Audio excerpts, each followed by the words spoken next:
Askets Explanations, Part 2. Translation English Translation Explanation. Written down on the 2nd of September 1964 in Marauli, India, with Askets' help. Askets' explanations and remarks took a very long time, and many things were also mentioned and explained afterwards, about which I must continue to maintain strictest silence. Even if I wanted to change this, I could not do so, because firstly I made a promise, and secondly everything was secured by a security block, so I would not be able to talk about it, even willingly. I do not know the nature of the security block, and it is only known to me that I would not be able to speak if I wanted to do so without permission. I also know this much about it, that the security block, which Asket has created through a device that seems a little strange to me, is connected with my sense of duty and other things in my consciousness. That is all I really know about it.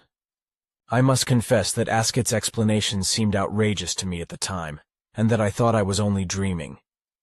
I always expected to wake up from a dream and be pulled back into reality. But the longer Asket's explanations lasted, the more I became aware that everything was already reality, and that I was not subject to any dreams. From time to time I pinched my earlobes until they were bloody. I burned my left hand deeply with a cigarette and felt the sudden pain. Several times I also reached for Asket's hands and squeezed hard. I heard her painful sounds, felt the warmth of her hands and their mutual pressure. I did many other things, but each time I had to realize that everything was real and that I was not dreaming. When night had already fallen, I asked Asket to roam the mountains with me for a while, because we had stayed in the ship the whole time so far. She agreed, and so we let ourselves be carried out of the ship and wandered through the wild, rugged mountains. In the somewhat cool night air, my heated head slowly cooled, causing the excessive heat of excitement to subside. Wordlessly, we walked hand in hand through the dusky night and moved very far away from the two ships. It must have been 2 hours during which we had wandered so wordlessly. We had just rounded a large boulder when Asket suddenly stopped and held me back. Not 3 meters in front of us a fire was glowing faintly, while a figure had just leapt towards us, waving a rifle. He spoke hastily to us. I did not understand a word of it because the man, obviously a European, spoke English, a language I did not yet know. Asket, however, knew the language and calmed the man down, who then began to speak in German, so that I could also understand everything. This man, who was about 45-50 years old, was a Russian citizen who had been wandering the world alone and lonely for many years. He had already traveled to many countries and was now camping alone in the Jordanian desert mountains near the Dead Sea. When we suddenly appeared, he was frightened and believed himself endangered by some dark elements. So he came at us with his rifle. Quickly, however, we were able to clarify the situation and then sat down together around his campfire. He offered us tea in a small metal pot, and suddenly I realized that I was hungry and had not eaten anything since early morning. As if the man had noticed my thoughts, he offered us something edible, and ravenous, I devoured everything. Asket also seemed to suffer from the same malady, for she also ate the dried bread and dried fruit with an obvious appetite.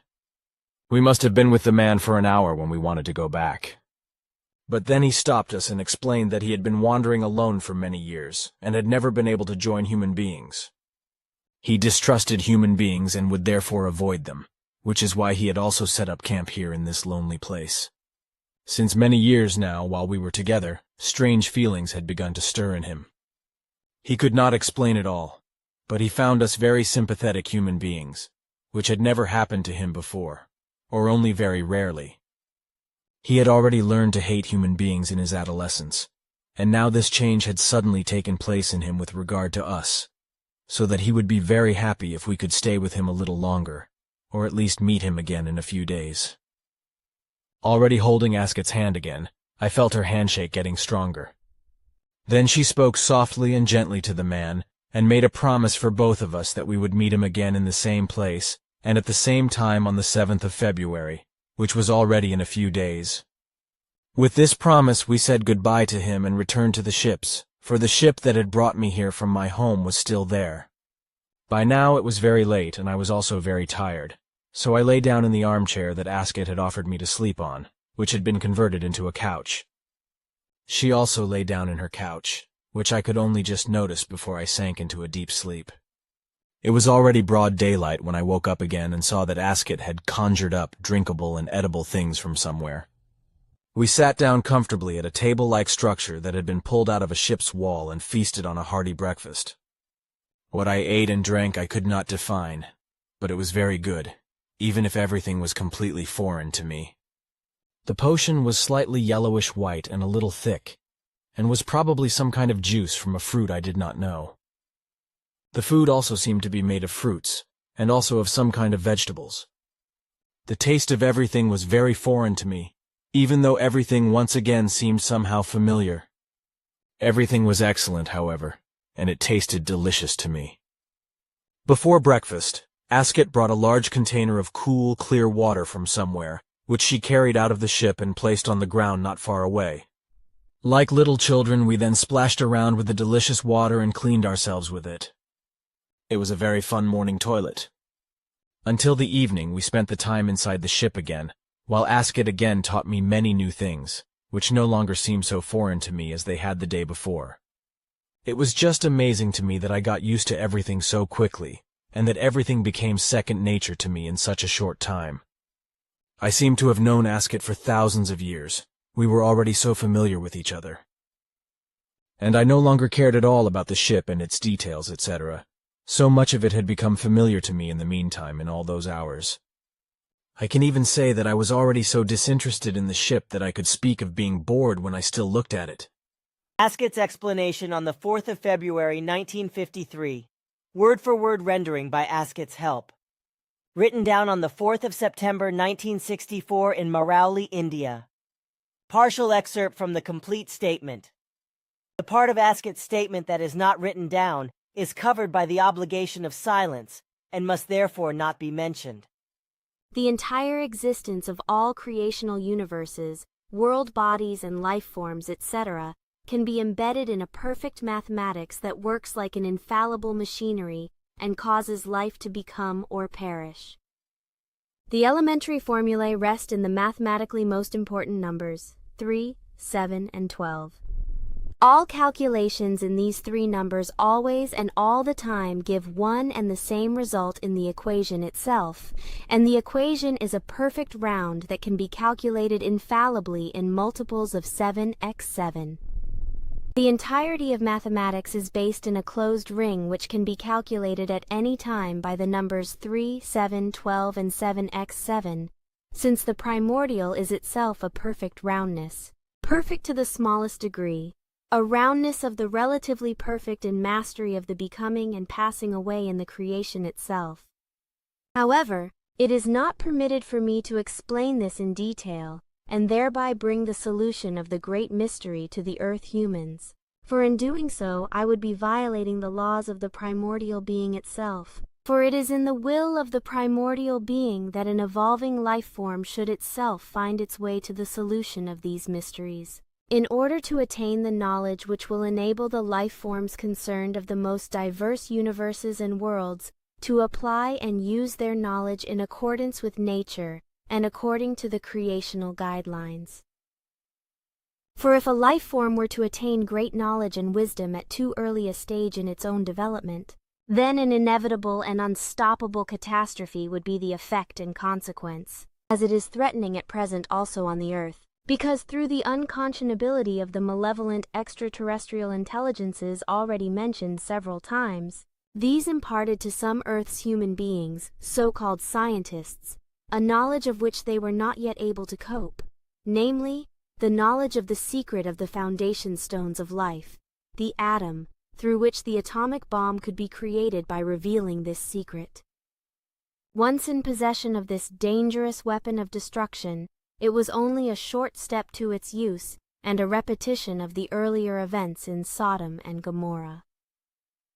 On the 6th of August 1945, the first of these deadly weapons was detonated, and 3 days later the second. As a result, the earthly atmosphere was impregnated with clouds of death, which at that time affected the whole of nature, caused climatic changes, and disturbed weather patterns. The effects of these explosions, which will continue to occur again and again, will manifest themselves in many forms in the coming decades, including in human life.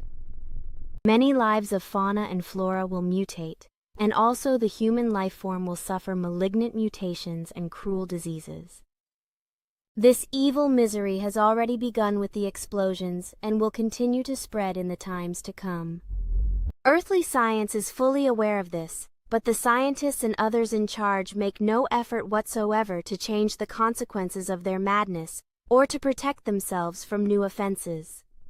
On the contrary, they will continue to work in the same form of destruction, detonating atomic bombs again for test purposes as well as commercially, thus driving the Earth into even greater danger. And since this unreasonableness is so very great, neither I nor any other life forms of extraterrestrial origin may reveal secrets which would enable the earthly life form human being to produce material, human-like or machine-like as well as gene-manipulated life, or also to penetrate into great heights of consciousness-based levels. In particular, the human being of your present home world, the Earth, is in a stage of development in which he or she must be denied all higher knowledge in these relations, for in this human being glows and blazes the highly bred insanity and madness of lust for power, of selfishness and self-importance, of ruin and destruction. He or she walks on a path that is deviant and alien to nature. If these human beings, the Earth humans, are to be helped, then this can only happen if they leave their ways of destruction and perdition, and finally free themselves from the delusion of religions, the hunger for power and profit, etc., so that the dark enslaving powers no longer find a target. A complete transformation of the Earth human's way of thinking is necessary in order to be able to follow the laws of creation. And only when the Earth human gives up his or her self-delusion will they become capable of cognition, and thereby observe, learn about, and follow the laws of nature, and thereby also find the way to the creational laws and recommendations, and to follow them. But until they have given up their selfishness and taken the path to truth, they cannot be helped from outside the Earth.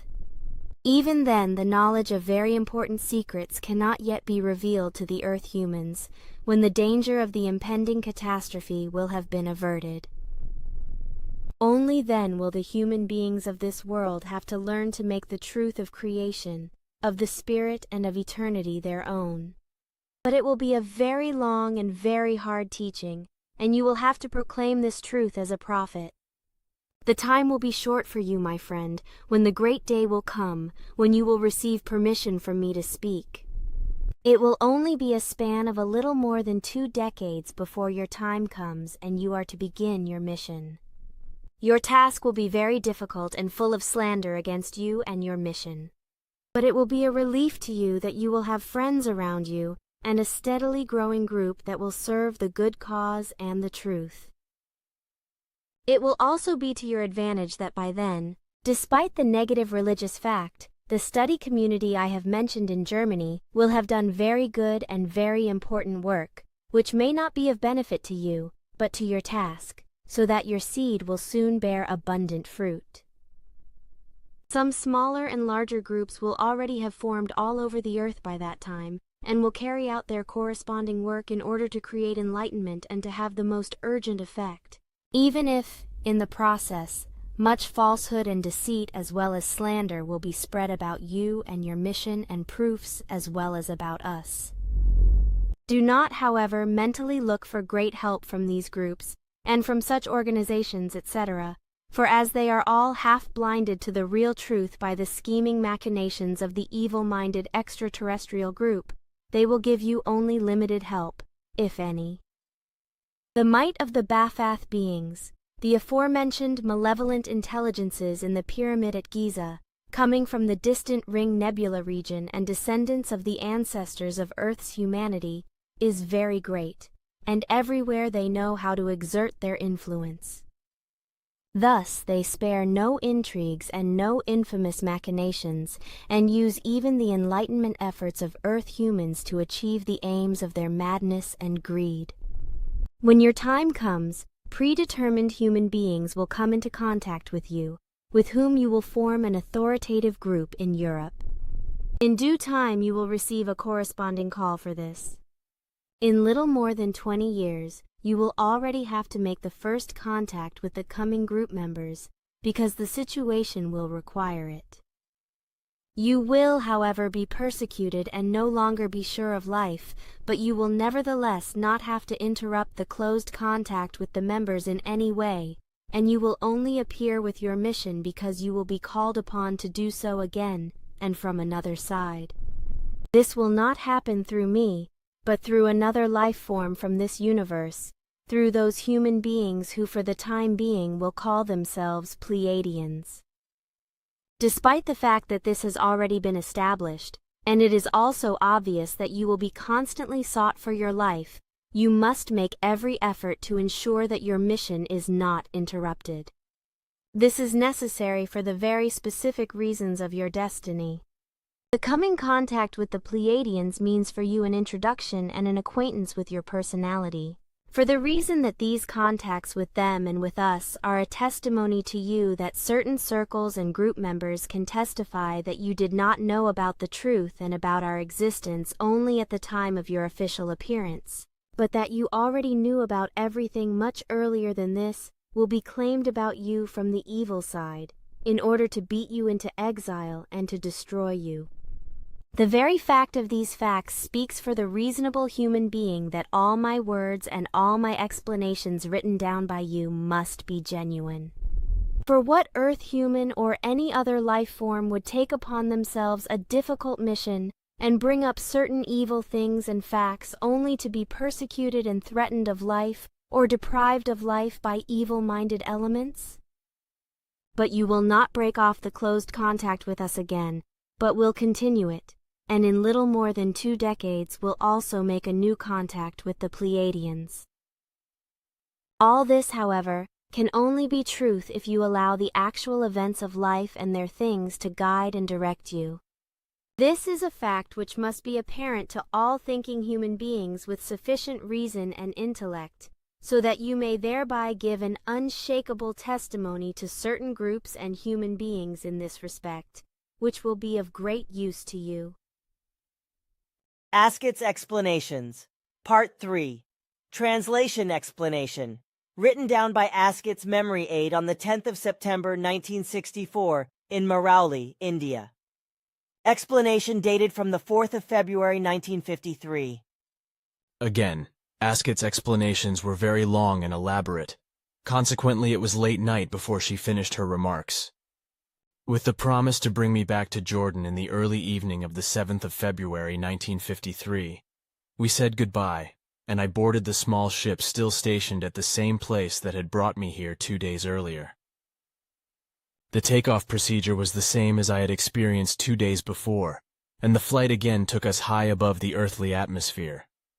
The return flight was calm and safe, and I was dropped off again where I had also been picked up. I was barely a few steps away from the ship when it slowly rose into the air behind me and then shot up into the night sky at lightning speed and disappeared high above. The few days flew by, and in the early evening of the 7th of February, I was early at the agreed place to be picked up again for the new meeting with Asket. It had just become correctly dark when I heard a very low whirring sound, just as if a helicopter rotor blade was swinging out nearby.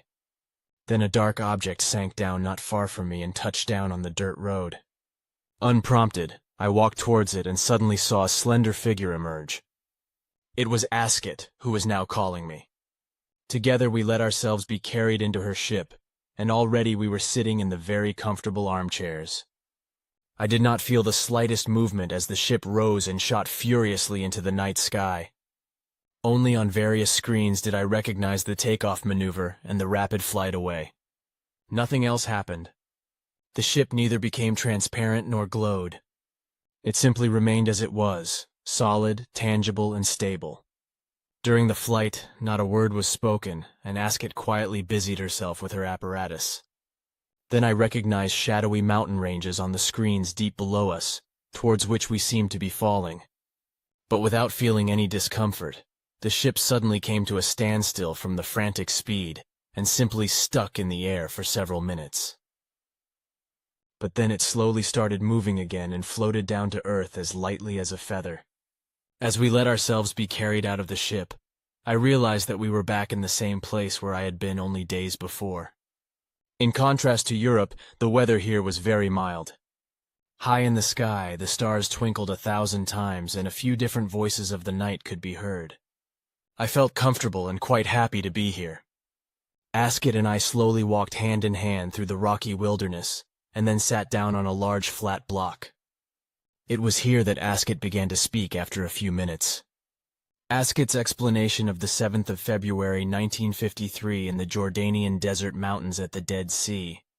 Verbatim reproduction of Askets' explanations by her recollection aide on the 10th of September 1964 in Marauli, India. The time has now come in which you are to experience many things which, at a later time, will be helpful to you and many others in the search for truth. You yourself will thereby play a great role because you will become a fact of tradition. I have already explained to you the possibility of time travel into the past or future. In accordance with our technology, we are in a position to undertake such trips, and to now also employ them for the benefit of your coming mission. As it has been decided, you will travel back with me into various epochs in order to be able to examine the truth of events there and then, and to recognize that your traditions and the assertions of your religious antiquity researchers, and so forth, are false and unreal and only in very rare cases correspond to the actual occurrences. But now we still have some time and I can explain to you that which is most important. Also, I still await a visit from the man who we recently met near here. Otherwise, we will look for him in the morning and converse with him. Only after that will we make the first trip into the past together. But now I still have many explanations to provide to you first. At various times you had pointed out to you your future path through life, which will be very wearying and burdensome.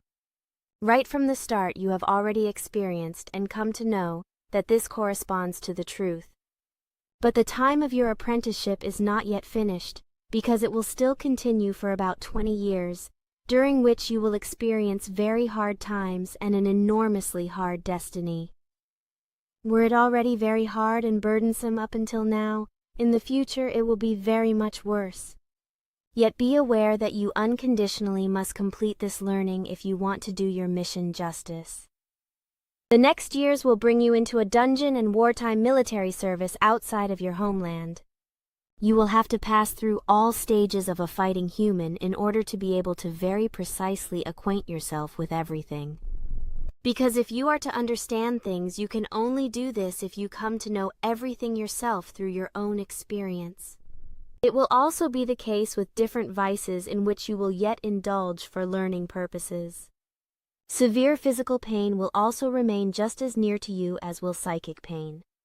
In the earth-human meaning, you will experience hell, whereby only then, however, will you learn to understand heaven. I will now say to you already, as Svath had already done, that in little more than 10 years, you will have to take the hardest test of your life up to that point. Yet also this test in your destiny will be necessary in order to collect much knowledge. I largely know your future because I have penetrated it and I know that evil will befall you. A great change will take hold of your body, so you will suddenly live a completely new life. It will sound very hard for you just now, yet it must really be this way, and we are not able to change your fate, as it is not within our power. Our competence does not extend to these kinds of events. Consequently, we also cannot influence them. But it will be good for you to prepare for the coming event and to encounter the facts with clear reason. If you can do this, I will explain that which is to come. I have thought about this for a long time, and have also consulted with others about whether I should do this or not, because we know very precisely that Earth humans cannot, or can only extremely rarely cope with this kind of background knowledge. They want to be very hard and viable, yet this desire is only feigned. In themselves they are soft and unwilling, and do not want to bear their own burden. For that reason, they are also never permitted to come to know important things of the future, because they are not capable of processing the knowledge of coming things. But in your case, we have unanimously realized that you are well advanced in regard to these things, and you are big enough, in yourself, to cope with everything using reason. I cannot yet tell you the precise date on which the event will confront you whereby you will lose your left arm. But it will happen in the days between the 1st and 5th of August in the year 1965. This is determined this way for you, through your life and all circumstances, and it is impossible to avoid these events. But until then, you have somewhat more than a decade to prepare yourself, by means of reason. I will explain the precise and wretched circumstances to you later. The further events of your future are the following, which you, however, are never permitted to tell anyone. Explanations of the future, about myself personally, about which, however, I must be silent. Explanation of Friday, the 7th of February, 1953. There will be further events in which, shortly before the loss of your arm in Persia, you will be called something new. In fact, the name Billy. This naming conceals within it a great significance and will be very weighty. You will carry this name for all subsequent years, and it will bring you suffering and pain as well as slander, attempted murder and misconceptions, from outsiders as well as even from your closest fellow humans, from critics, those who are envious, know-it-alls, authorities, religions, and false prophets, and so forth. There will be extremely difficult years for you in which you will live and learn in further hells. Hate and foolishness against you will rise in your own family, whereby you will acquaint yourself with the last secrets of the human and his psyche when someone in your family betrays you. Peace will finally only slowly come for you after a long time, namely when you have already long fulfilled your own mission. Only then will the signs of peace very slowly begin for you, because you will no longer take the attacks against your life and your missions seriously. But the time until then is still long, and very many hard and wild events will roll over you. The name, Billy, intended for you, will become significant worldwide, and suffering as well as need and pain will threaten to drown you. But manage yourself in accordance with your reason and in accordance with your understanding, because these alone guarantee your life. So, 8 months after your accident, you will marry under very difficult circumstances after you meet your future wife at Christmas time 1965. The circumstances of acquaintanceship, up to the marriage in Corinth in Greece, will be defined by extraordinary evil intrigues and evil entanglements from your bride's side of the family, whereby you will be forced to kidnap your bride, who, furthermore, will be only 17 years old. Do not think, however, that after the wedding you will have gotten all your problems behind you, because the actual difficulties first start after that and will continue during all the coming years. In the first 10 years of your marriage, you will produce 3 children to whom you will give very old names. You will name a girl Gilgamesha and 2 lads Atlantis, Socrates, and Methuselah. No more children will originate from your marriage, as 3 offspring per marriage is the number of the terrestrial norm. Also, the birth of your children will bring you no peace, and so the path of your learning will not have ended. Only in the year 1995 will your paths first begin to free themselves extremely slowly from the thorns. But until then, you will be completely left to your own resources during all the years, and, during this time, also receive some further instructions, or portions of teachings, from us or from other intelligences. This is then the last and most burdensome course of learning which you alone must finish. You must, under all circumstances, withstand all these very difficult times, even if you will often not feel like it. In the year 1975, if the great danger of a universal catastrophe is averted, at the start of the year, as I already explained to you, another extraterrestrial life form, which says it is from the Pleiades, will make contact with you, after which you are then to begin to fulfill your mission. Work then, however, with all possible means of truth and righteousness available to you in order to fulfill your mission and to do it justice. In this time, you will also come into contact once again with the biggest European UFO study community, which should make an effort to spread information about our doings.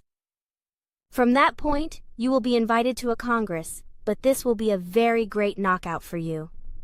The organizers will not want to come to terms with the truth, because they are very strongly biased through religious sectarianism.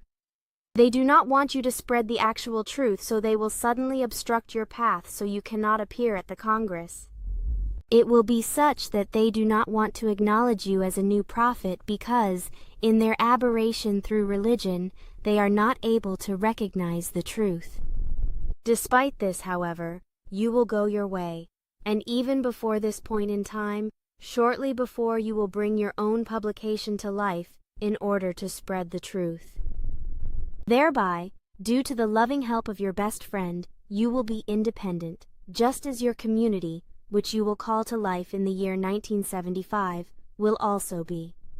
But the fight for the truth will be very hard, because you will have to fight against the lack of understanding and lack of reason of sectarian ufological groups, and so forth, who are strongly anchored in the religious and in pseudosciences. In regard to that, take note especially of the coming Worldwide Organization for Ufological Work, MUFON, because, along with various pathological know-it-alls and slanderers of truth, it will be your greatest adversary. You will become loved and hated worldwide, and also your life will no longer be secure. But you will not worry about that, because by then you will have learnt to only amuse yourself about those kinds of threats, and even about assassination attempts. Yet in spite of this, work quickly and precisely in order to fulfill your mission, because the time passes very quickly, and the laying aside of your body on the date of my death is named here, and the precise time of my death, which, however, for certain reasons I am not permitted to name, does not allow you to put it off. At the beginning of the second half of the year 1975, the German ufological study community, DUIST, will lead the first strike against you. That is to be foreseen, and so you will take up contact with this place early. You will do this under the name Billy, which will be given to you in the year 1965 in Tehran, Persia. This is also the time in which the great change in your life will come about. But protect yourself then from the intrigues directed against you, which will be shot at you like poison arrows.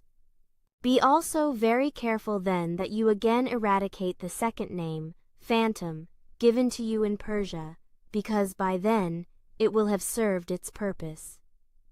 Allow yourself, along with the name Billy, to again be called by your real name, Edward, which you were already, significantly, given at your birth. This name contains the meaning, guardian of the treasure.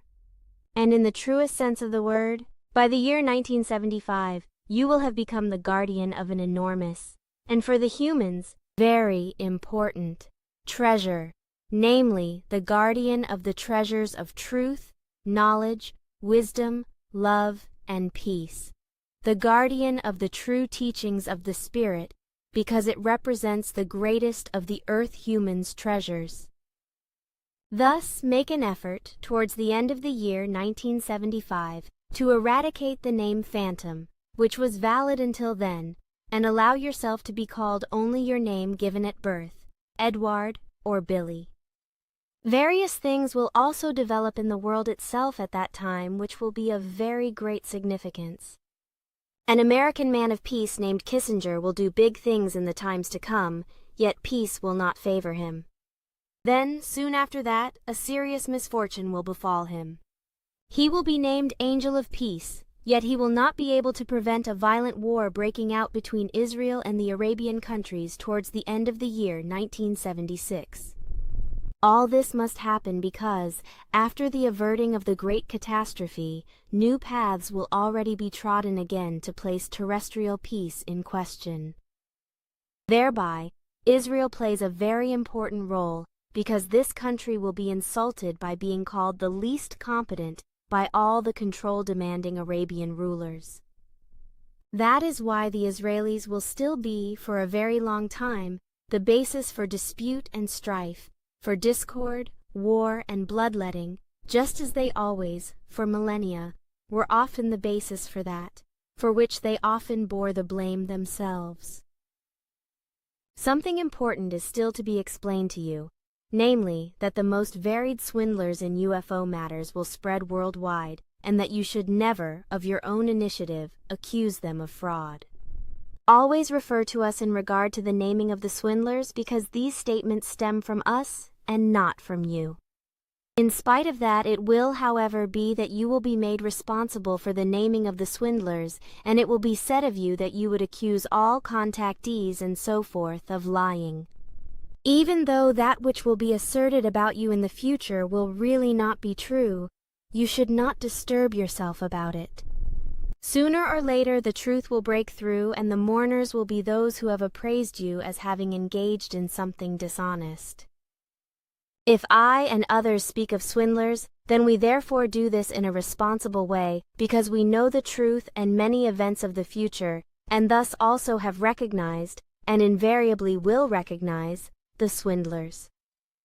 And there will unfortunately be many of them, conscious as well as unconscious. But it is devious and false if later, from the year 1975, it is asserted that you or we would insult all contactees and so forth by calling them swindlers. That is truly not so, because there are actually very many contact people on the earth, even if most of them only make visual contact or do not know about their contacts, which are in the form of impulses, or because of that they unconsciously wrap themselves in silence. If we therefore speak of there being only few actual contact people on the earth, then we speak of those to whom we transmit unconscious impulses, and who were truly sought out for a mission, even if this mission is only unconscious, and it is of moderate value. Swindlers have, however, already mixed themselves among these few, which will also occur in the future. By the year 1975, therefore, at least 7 Earth humans, becoming known worldwide, will appear who will fraudulently present themselves as contact persons, and such liars and swindlers will increase in large numbers. Many of them will be exposed as swindlers only very many years later. At the present time, 2.7 billion, 2,700 million humans live on the Earth, of whom many have observed our beamships or other beamships belonging to our Federation, or belonging to those who are strangers to us. But there are only 4 Earth humans from this mass who had or have contact with extraterrestrial life forms, whereby I speak of telepathic impulse contacts. But up until now, only very few of them came out into the public to announce their knowledge. Their mass will increase only in the much later time of the coming new millennium, whereby, however, swindlers will also creep in again. You know that the number of those who have actual contact with extraterrestrials is very small. There are really only some very few, indeed only those 4 persons, out of a mass of around 3 billion inhabitants of Earth. As you therefore know these things now, you should not get upset about that which comes, because in the future, evil and unreal reproaches and defamations will be made, especially from America and Switzerland, as well as from Germany. In the future, your and my words are to be written down by you. But this will, however, first happen in the year 1964, whereby I will then be helpful to you. Our technology is developed so far that, with it, even after centuries, we can still entirely and faithfully reproduce the reality of once obtained impressions and spoken words, and so forth, in every detail and word. So it is therefore not important if you, with my help, only write down everything in 1964. With all of it, it is only important that I listen to every spoken word, and can also register your thoughts, feelings, and perceptions, whereby it is all stored in my subconscious. Therefore, tomorrow, when we undertake the trips into the past and partly also into the future, it will be important that I am always near to you so I can register everything in my subconscious. A further important factor is that in the various epochs, and in the most varied lands of the past and future, the most varied languages also predominate, of which you naturally have no command, because, in this life, you have never learnt them. But this signifies no difficulties for you now, because we have small technical devices at our disposal, which transform any language or other kind of communicative sound into a desired form. Accordingly, we call them transformers or translators. They are very small in size and can be fastened to the belt. I will give you one such device, whereby you can understand any language as desired, and in this way also, your language will be understandable to any others. But now I feel tired. Therefore, let us go to the beamship and lie down to rest.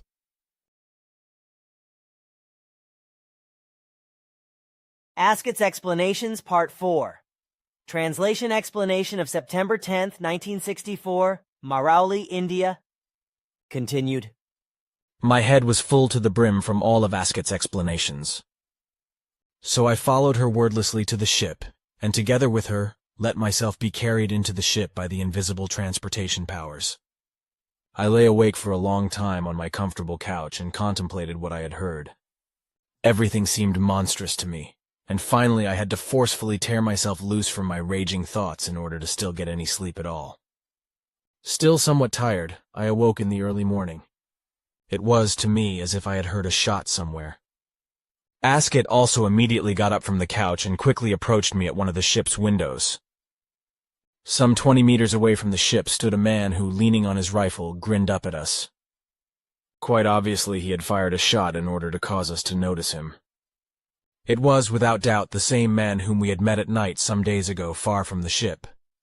Wordlessly, we let ourselves be carried out of the ship and went to the man who, grinning, slowly came to meet us.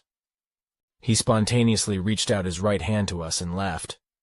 Askets' explanation of February 8, 1953, verbatim reproduction of Askets' statements through her memory aid on the 10th of September 1964 in Marauli, India. That is really a surprise. What in the world? Come and let me greet you two. That is really a surprise. I should have thought of that right away, because how would it otherwise have been possible to find you two so sympathetic when you visited me at my camp? That is really a surprise. I am Iljich Ustinov, but simply call me Jitchi. That is a surprise. He vigorously shook Asket's hand and then mine. This surprise was, however, not foreseen. I believe that is really a surprise. Indeed, I actually did not want to come here. But I was impelled by something to stumble around here in the area, and then I saw this thing there. At first I believed that everything was only an hallucination. So I came closer and found that I had in no way gone mad. I have indeed already seen and experienced very many things, yet up until now not this here. But I will not let myself be made insane because of it, because I have already heard of such things over in America and also in other places. Where do you come from then? Perhaps from Venus or from Mars? Man alive, what a surprise! Explanation of August 28, 1975, Hinwil, Switzerland.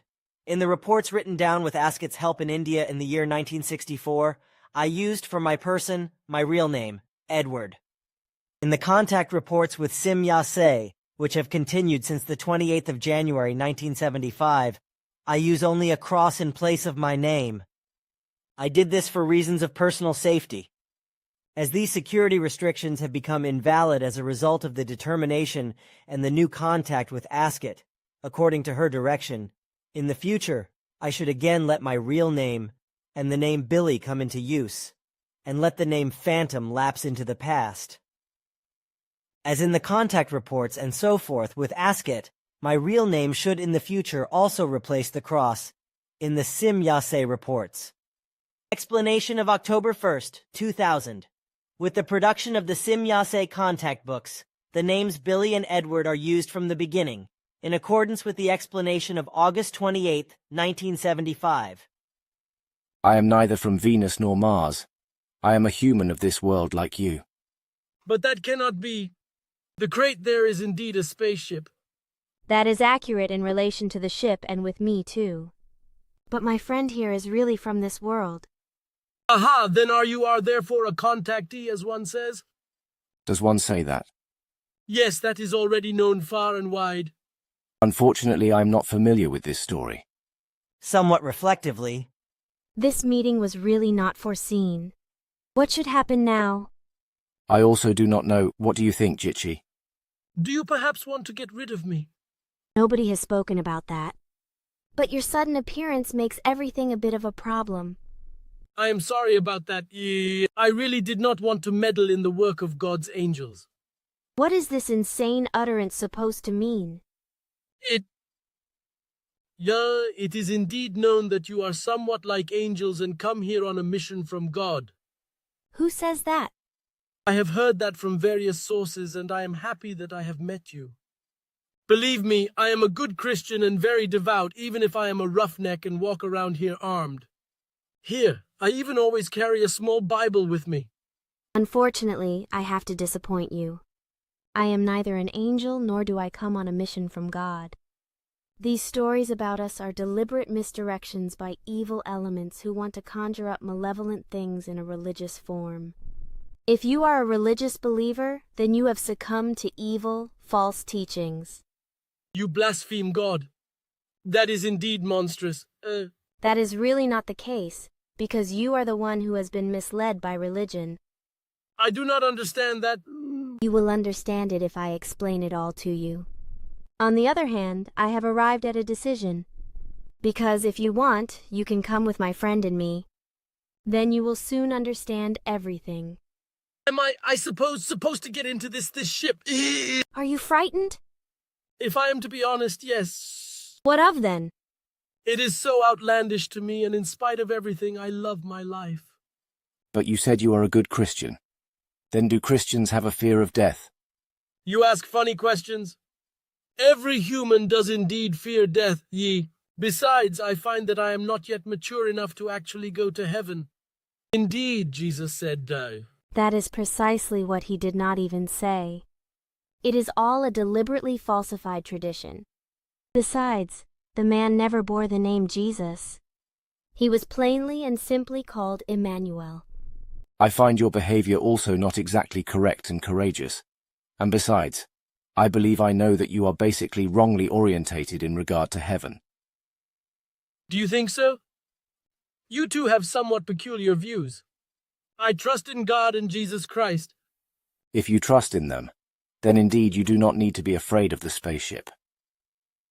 Is it rather not the case that your beloved Christian religion leaves you in doubt? I am devout and not in doubt. That appears to me to be exactly the case, if I reflect on everything. Here you have to make your own decision, because dear God and Jesus Christ, who you can simply load off on and burden with your responsibility, are not here. It is unfortunately the case with the believers that they always shift their own responsibility onto a saint or onto dear God because they are not able to bear their own responsibility. Therefore, they also cannot make any of their own decisions and conclusions which are really important for them. Do you want to assert something else, and do you belong to this sort of believer? That is a true word. It is really funny. You speak quite damned hard to me, and in spite of that I feel a sympathy with you. What is that about? It is his honesty and the truth of his words, which are unconsciously clear to you as the truth. Yes, it could indeed be so, because somehow I am, in spite of all the belief, always in doubt if I am to be really honest. Askets here has made you a proposition. She is my friend, and I am, by the way, Edward. For once, just let your doubt be doubt and your belief simply a belief. Come with us into the ship and let yourself be surprised. Or do you believe that we ourselves would sit in a crate and zoom through the region with it if the thing would fly apart at any moment? Certainly not, but in spite of that I am afraid. That's just unbelievable.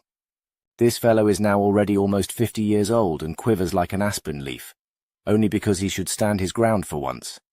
I am almost 50, but I cannot help it if I am simply afraid. Then you are just a damned coward.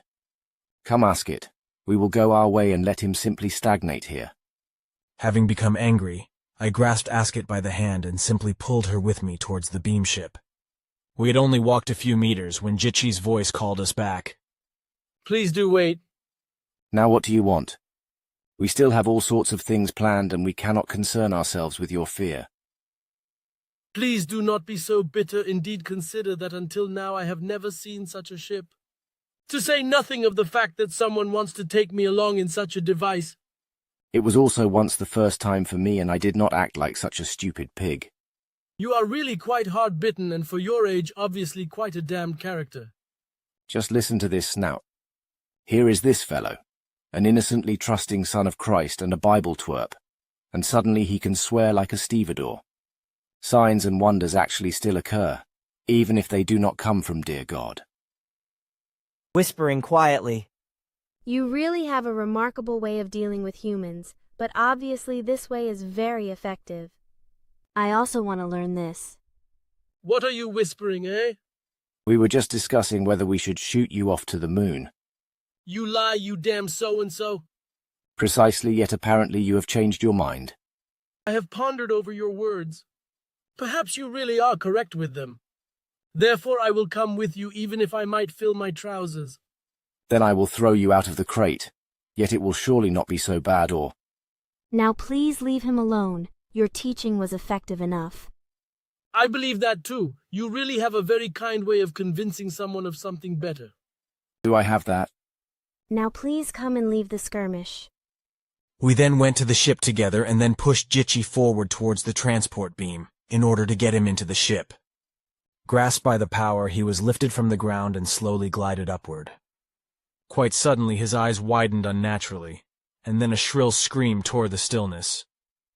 Once Asket and I were likewise in the ship, I saw how Jitchi, pale with terror, sat in an armchair, and completely dumbfounded, stared at the entrance shaft. Several minutes passed until he finally calmed down again, while Asket patiently enlightened him. Once Jitchi had finally calmed down, he remembered that he still had all his baggage at his camping place. So he let himself glide out of the ship and went away again in order to get his things. It took more than an hour before he finally came back again. Along with his baggage, he also had in his hand a small electric energizer for a cattle fence. In reply to a question regarding the purpose of the device, he said that he always stretched a wire around his camp at night, and then electrified it with the battery device.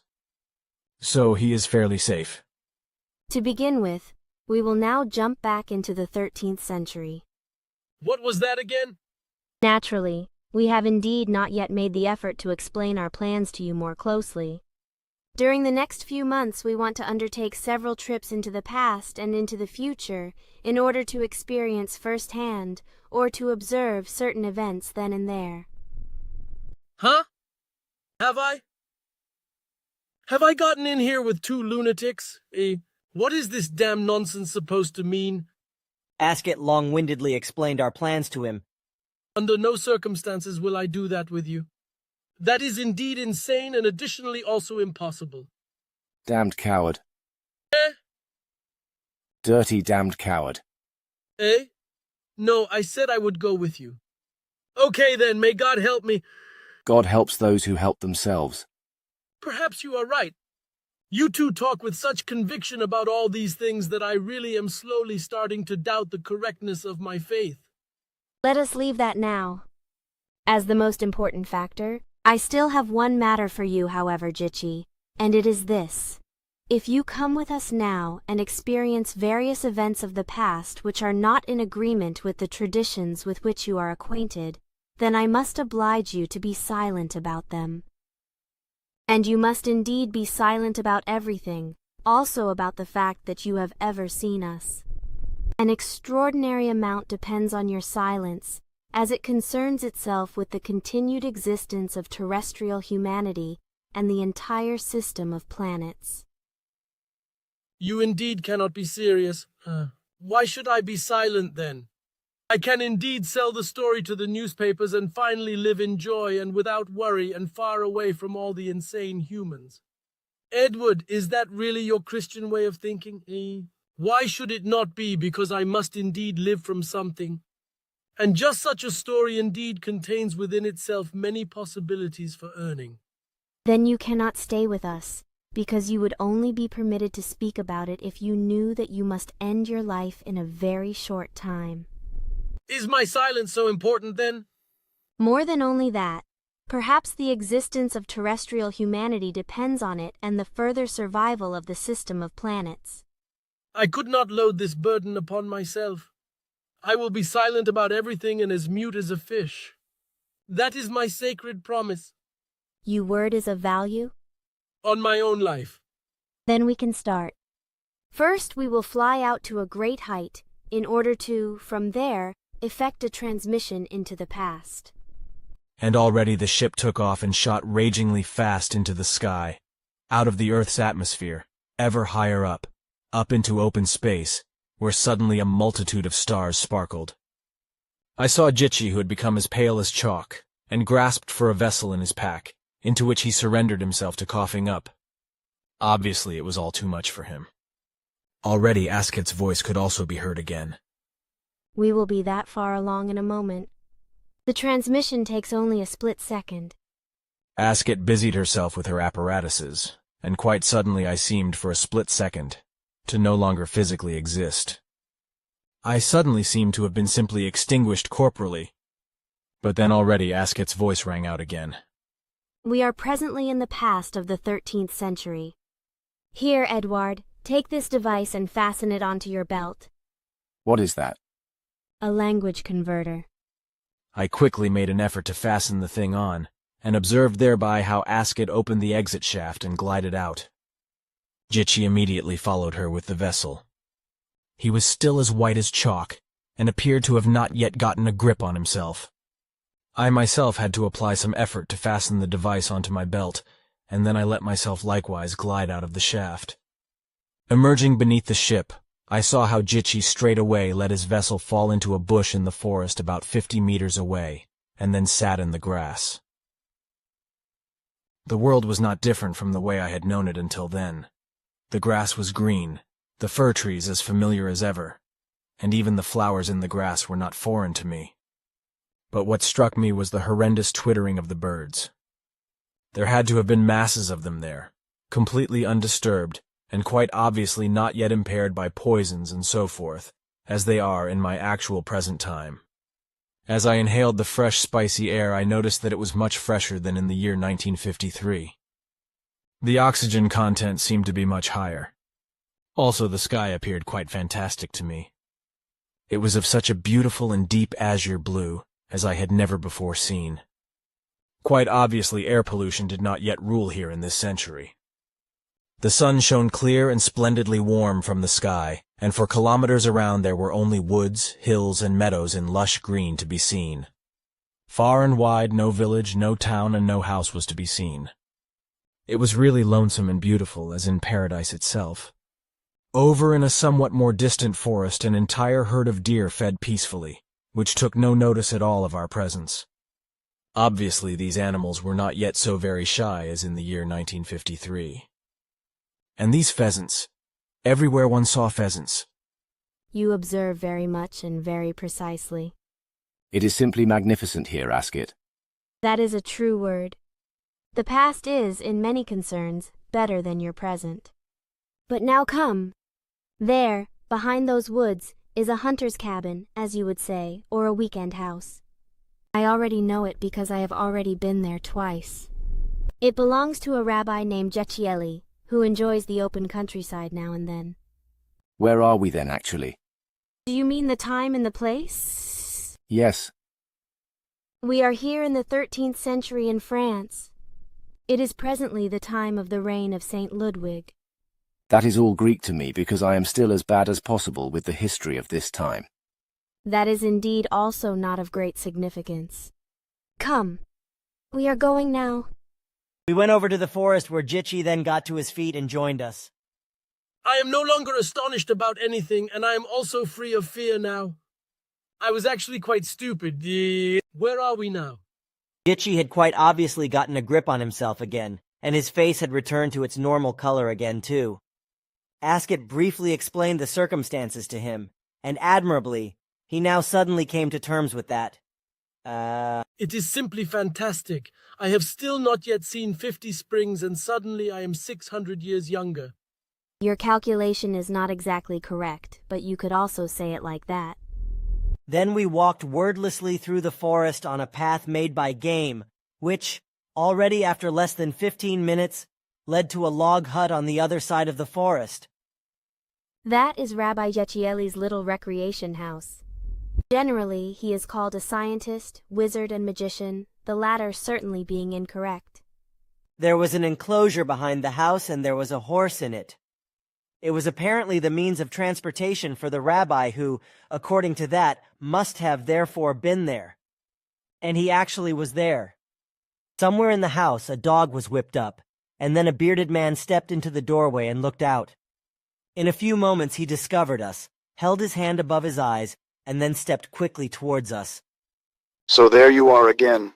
It has been years since the last time you were here. But who are these two men? Friends of mine. They are from a distant land which you do not know. Do they come from the stars as do you? No, they are from this world, from yours, but from very far in the future. You told me about that once. But what does the man have here on his belt? Yechieli pointed to my appended torch. That is an electric pocket lamp with batteries. That is unknown to me. What is its purpose? Unfortunately, I cannot acquaint myself with things like that because your friend does not want to take me with her. But you certainly do know what a lamp is. Indeed, in your time you also have things like this in order to make light. But to my knowledge you use tallow, candles or oil and so forth for that. So that is therefore a lamp? But where does one light it? Here, see.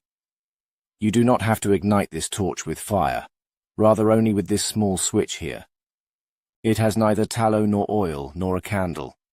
It burns with electrical energy, which I, however, cannot more closely explain to you, because I do not know very much about these things. That is incomprehensible to me. Just leave that, Edward. I understand quite a lot about electricity and will explain everything to him later. Thank you. That takes a problem away from me. See here, Yechieli, you can keep this torch. Here you also still have 4 replacement batteries for it. Let Jitchi explain the entire secret to you. But I cannot accept that. Indeed, that is certainly very, very valuable. Laughing. Stop it! Just take the lamp, because for us these things are quite cheap and can be had in great quantities. Yechieli gratefully accepted the lamp and marveled at it at length. Then, in discussion, he went into the house with Jitchi, while Asket and I roamed through the meadows chatting and enjoying the glorious nature. More than 5 hours passed before we returned again and discovered Yechieli and Jitchi talking shop. Yechieli is very clever. I have given him my electric fence energizer and have also drawn up plans for him to set up a dynamo which he can drive with a windmill or a water wheel. Now he wants to set up an electric security device for the door of his house with it because people constantly bother him. With ringing laughter. That could indeed become quite mirthful. If he really does that, then he will go down in history as a mysterious magician. Indeed, he is already called that now. I will study the old books of French history. Perhaps I will actually find my electric fence energizer in them as a door guard and the simple torch as some sort of dim magic lamp. Rabbi Yechieli's work of the devil. I am excited, but now I still want to put a question to you, Asket. Yechieli has given me some things which I would like to take back into our time because they would with certainty have a very high antique value there. Can I take the things back with me? If you want to, naturally. But the value of the things would not be great for your time, and indeed, because the gifts from Yechieli are clearly from his epoch, from the 13th century, yet, in your time, will not be older. We require only a tiny split second to go from this epoch back to your time, during which everything in my ship and these things will also only age by just this time. If Yechieli's gifts are to become antiques, then you must bury them somewhere or deposit them in some other way, and arrange for them to endure in the normal time span of centuries, so they then really age. With our ship, if I may so speak, we bridge space and time by way of a transmission through parabolic space, whereby space and time become finite and shrink to a denominator of a spilt second. That means that we can, in this way, bridge time spans of billions of years in a tiny split second without becoming older than that specific split second. The mathematics are too high for me. It is an equation. I understand that even less, but it really does not matter. It is really a shame about the beautiful gifts. Your materialism again, my son, eh? Askets' laugh rings out. Obviously, she finds my speech funny. You reveal a healthy humor. But let us go now, because we still want to change to another time today. We did as she ordered. Some half-hour later, the ship again sped with us into the sky. Then, for a short split second, I again felt that I simply no longer was. Addendum. An electric lamp at the time of St. Ludwig, page 337 of Plejadisch Plejarenische Kontaktberichte. Gespräche, Block 1.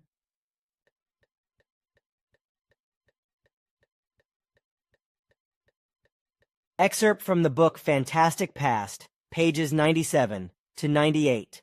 Author, Robert Charroux, NSB. Provided by Mrs. Several chroniclers of the 13th century testify, however, that Jecchielli, a French rabbi, to whom St. Ludwig paid great respect due to his high degree of learning, knew the secret of a shining lamp which lit up by itself. This lamp burned without oil and without a wick, and the magician sometimes put it at his window at night, which filled his contemporaries with fear, although he enjoyed high standing with the king and was even his advisor. Eliphas Levi wrote in his History of Magic on page 206, "Everything which one can say about this lamp and its magical power of illumination provides evidence that Jecchielli had discovered electricity or, at least, knew the primary possibilities for its application, because this knowledge, which is just as old as magic itself, was passed down from generation to generation as one of the keys to the higher initiations." Indisputably, Jecchielli was an initiate. Did the secret of his lamp arise from his knowledge of electricity? According to the chroniclers, the rabbi had a very personal way of spoiling the fun of undesired guests, i.e., his enemies, who knocked on his door. He touched a nail which had been hammered into the wall of his room, and immediately a bluish crackling spark sprang out of it. Woe to anyone who touched the iron door knocker at that moment. He bent over with pain, howled loudly as if the earth was going to swallow him, and took off one day, wrote Eliphas Levi, murmuring threateningly at the rabbi's door, pressed a crowd of people who held each other firmly by the arms in order to protect themselves from the shaking and the supposed earthquake. The boldest furiously activated the knocker. Then Jecchielli touched his nail. At the same moment the attackers rolled, one over the other, and fled and screamed as if they had been burnt. They later asserted they had felt how the earth opened under them, and they sank up to the knees. They did not know how they had come out of it. But there was no way in the world they would return again to knock at the wizard's door. So by means of the terror that he spread, Jecchielli secured his peace. One can really only explain that this way. Jecchielli had invented the electric lamp, or reinvented it, and by pressing on a button sent electrical currents into the iron door knocker. Undoubtedly the rabbi was in possession of a scientific secret, but he did not consider it opportune to betray it to the people of the 13th century.